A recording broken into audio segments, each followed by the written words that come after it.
الهداية والتقى ونر طريقي كي أراه يطيب أسعد قلوبا بالهداية والتقى. بسم الله الرحمن الرحيم. الحمد لله رب العالمين، والصلاة والسلام على أشرف الأنبياء والمرسلين نبينا محمد وعلى آله وصحبه أجمعين. Chers frères, chères sœurs, assalamu alaikum wa rahmatullahi wa barakatuh et bienvenue dans ce nouveau cours où nous continuons dans le chapitre sur Al-Iman bil Yawm al-Akhir, la croyance au jour dernier. Et parmi les choses qui sont liées à la croyance au jour dernier et que tout le monde croit, c'est la mort. Il n'y a pas d'échappatoire, chers frères, chères sœurs, pour aucun être. Tout le monde goûtera à cela. Et même les meilleurs des créatures ont goûté à cela. Les messagers, alayhim salam, paix sur eux. Ainsi que le prophète, alayhi salatu wa salam, le meilleur des messagers, a goûté à cela. Donc, les textes religieux qui prouvent cela sont multiples. Que ce soit dans le Coran, dans le noble livre, le Coran, ou la Sunna du prophète, alayhi salatu wa salam. Donc parmi certaines de ces preuves qui prouvent cela, la parole d'Allah subhanahu wa ta'ala, kullu nafsin dha'iqatul maut, kullu nafsin dha'iqatul maut, que chaque âme goûtera la mort. Donc c'est notre cheminement à tous vers Allah subhanahu wa ta'ala. On est obligé de passer par cela, que la personne veuille ou que la personne ne veuille pas.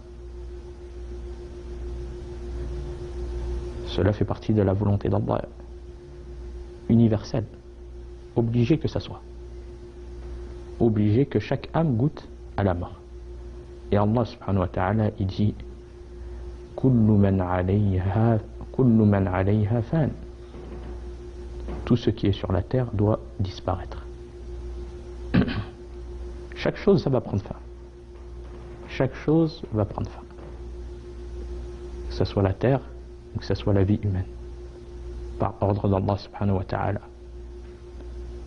Et Allah il dit dans un autre verset, innaka mayyitun wa innahum mayyitun. Innaka mayyitun wa innahum mayyitun. En vérité tu mourras et ils mourront eux aussi. Le prophète sallallahu alayhi wa sallam, il est passé par là et tout le monde passera par là. Donc il n'y a pas de vie éternelle. La vie d'ici c'est pas une vie éternelle. C'est pour ça qu'Allah subhanahu wa ta'ala il dit وَمَا جَعَلْنَا لِبَشَرٍ مِّن قَبْلِكَ الْخُلْدَ. Allah dit nous n'avons attribué l'immortalité à nul homme avant toi. À nul homme avant toi. Mais ce qui est important, c'est de s'y préparer. De se préparer à cet avènement, de se préparer à cette mort et ce qui se passe après. Et de ne pas vivre insouciant. Et de se demander qu'est-ce que je fais, où j'en suis avec ma prière, ma relation entre moi et Allah subhanahu wa ta'ala. Est-ce que j'ai accompli cette prière ou je ne l'accomplis pas? Où que j'en suis dans ma relation avec Allah, dans les œuvres qui me seront utiles dans l'au-delà. C'est pour ça que le fait de se rappeler la mort, c'est un effet bénéfique pour le croyant. que la personne elle s'en rappelle elle-même, d'elle-même, elle se fait le rappel qu'un jour ça va arriver, ou avec autres, il se rappelle de cela, afin d'éveiller les cœurs. Car les cœurs, malheureusement, avec le bien matériel et le fait d'être pris par les occupations mondaines, fait oublier à beaucoup cela, la mort. C'est pour ça que le prophète alayhi salatu wassalam, il dit dans un hadith: Akthiru dhikra hadimil ladhat. Akthiru dhikra hadimil ladhat. Yani al-maut. Rappelez-vous fréquemment celle qui coupe les plaisirs. Et c'est quoi qui coupe les plaisirs? Le prophète sallam, il veut dire par cela la mort. C'est elle qui coupe les plaisirs. Et Cheikh Al-Uthaymin, rahmatullah alayhi, il dit ce hadith encourage vers le fait de mentionner régulièrement la mort. Que la personne le fasse seule ou avec autre, en réfléchissant à ce sujet.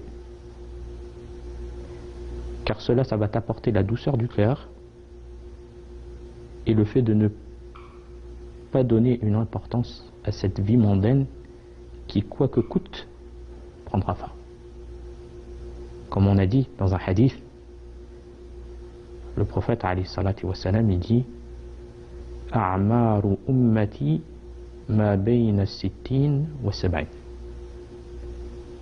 Cheikh Abdelaziz ibn Baz, rahmatullah alayhi, il dit par rapport à ce hadith, dans l'explication, que la majorité des gens meurent dans cette tranche, 60-70 ans. Selon ce qu'Allah il a décrété pour chaque personne, bien sûr. Ça se peut que certaines personnes dépassent cela, mais la majorité. Et il y en a qui meurent avant cela aussi.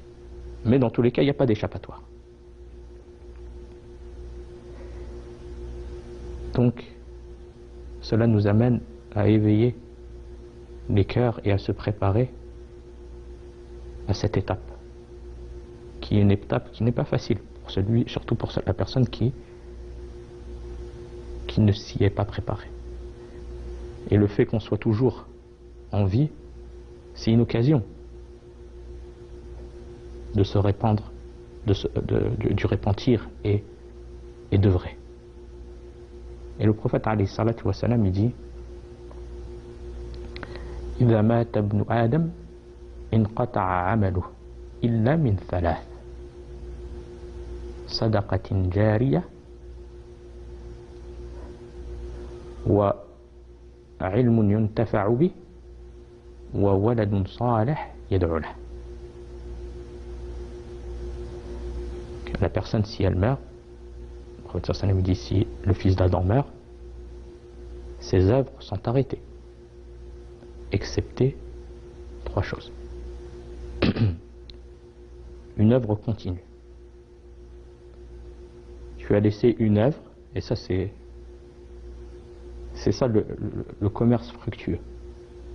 Et la personne, elle n'oublie pas sa part dans cette vie d'ici-bas, car Allah subhanahu wa ta'ala, il nous a demandé de chercher notre subsistance. Le musulman, il cherche sa subsistance, et il vit dans le licite, et il profite dans ce qu'Allah lui a permis. Il n'y a pas de mal en cela.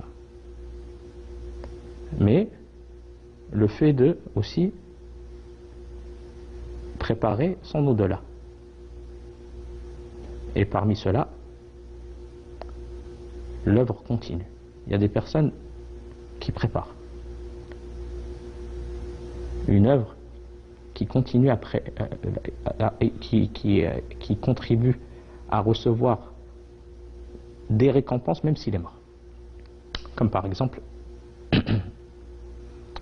le fait de construire un puits ou d'investir dans la construction d'une mosquée ou dans la construction d'une école coranique, et autres, et autres. Donc à partir du moment que cette œuvre perdure, elle perdure dans le temps, la personne, elle en récolte la récompense même si elle est morte.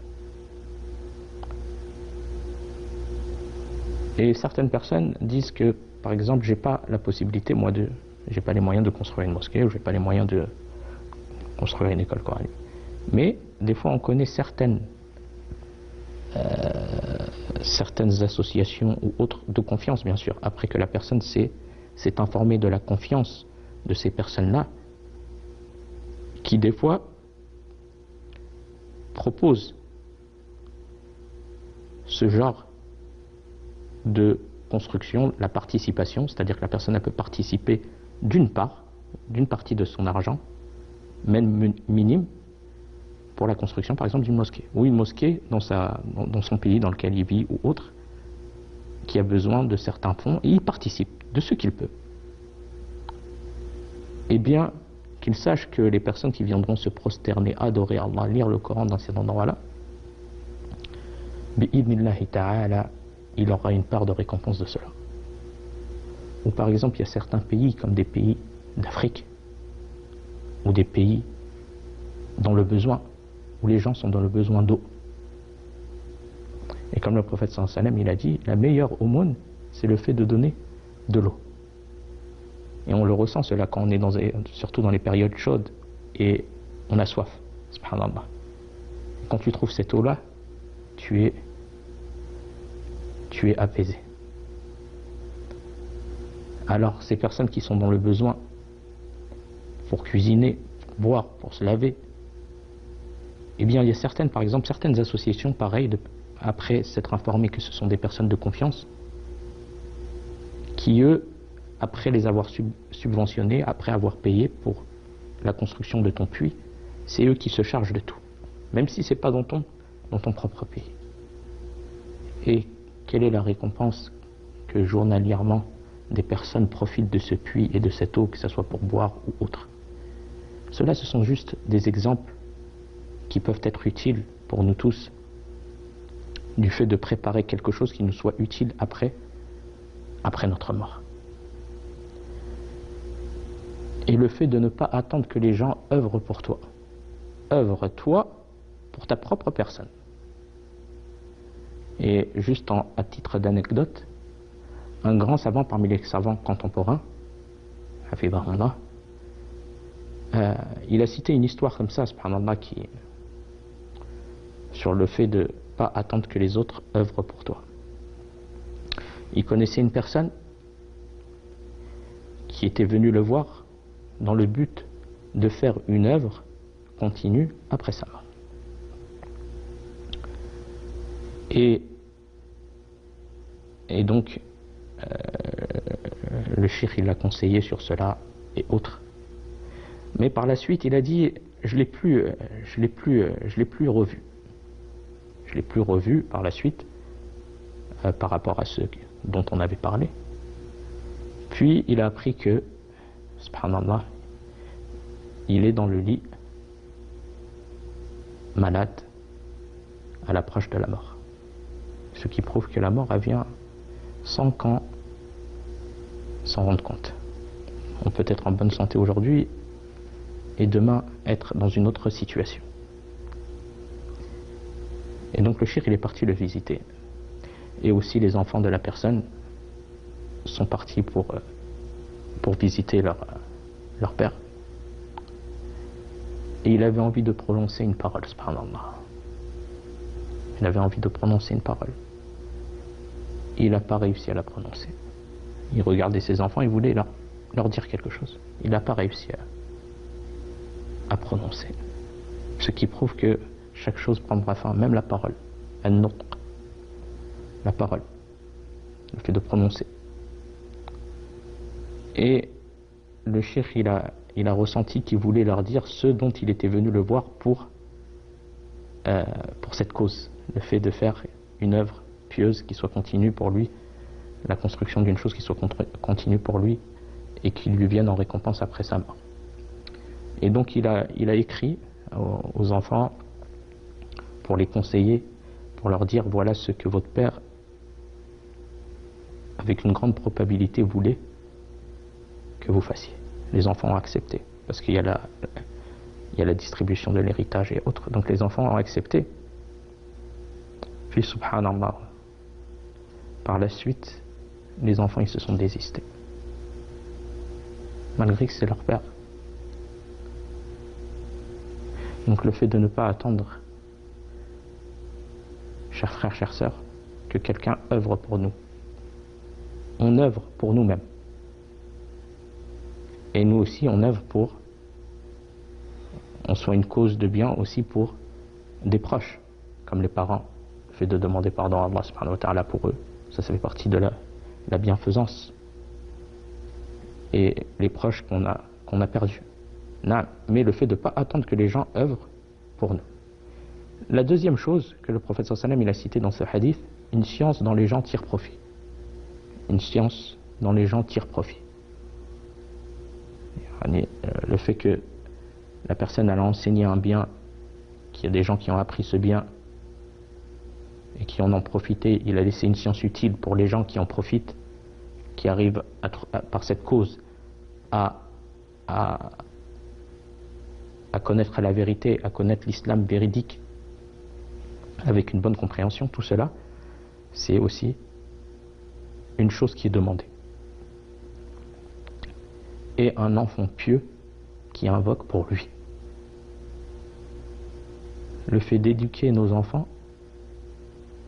du mieux qu'on peut, et avant tout cela, le fait de demander à Allah subhanahu wa ta'ala, car la guidée, elle appartient à Allah, mais de faire les causes pour récolter cet enfant pieux, qui soit une cause de demander à Allah pardon pour toi, après la mort de la personne. Et tout ce que toi tu lui as enseigné comme bien aussi, tu en es une cause. Si tu as été une cause que ton enfant apprenne le Coran, tout ce qu'il va lire, tu en es une cause. Donc le fait d'avoir une bonne vision, une bonne stratégie qui nous permettent de récolter des hasanats et les voies de bien, Allah il en a fait beaucoup. Chacun selon ce qu'il peut. Il y en a, ils font du bien avec leur argent, subhanallah.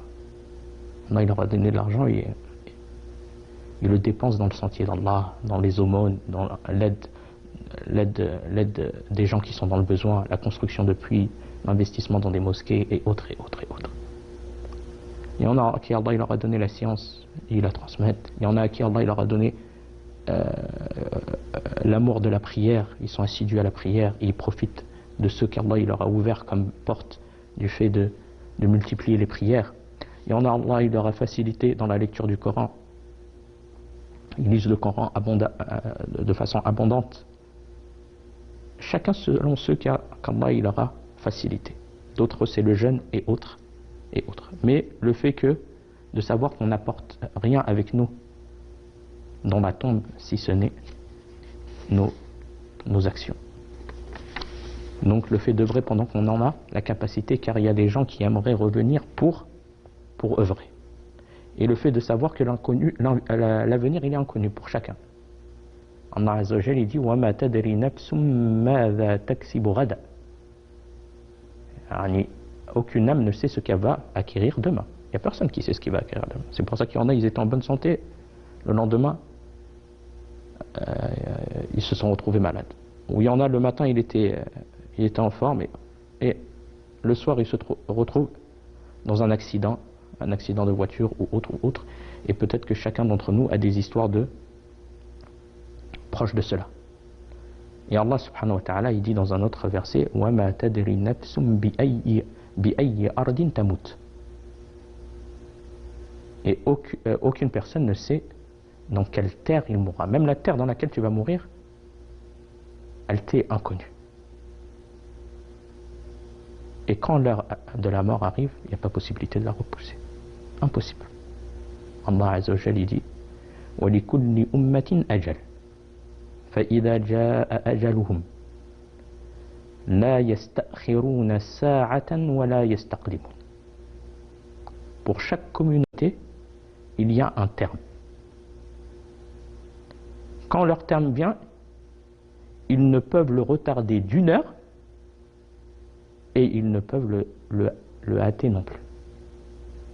Il n'y a pas possibilité. Le terme qui a été fixé pour chacun, il n'y a pas possibilité de le repousser ni de l'avancer. Et lorsque la mort survient aux croyants, les anges de la mort, les anges viennent pour récupérer son âme, et les anges de la miséricorde viennent récupérer, accompagner pour prendre l'âme du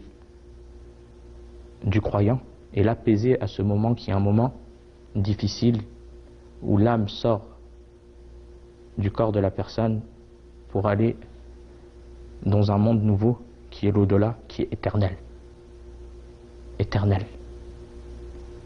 Et à ce moment, c'est un moment qui est difficile.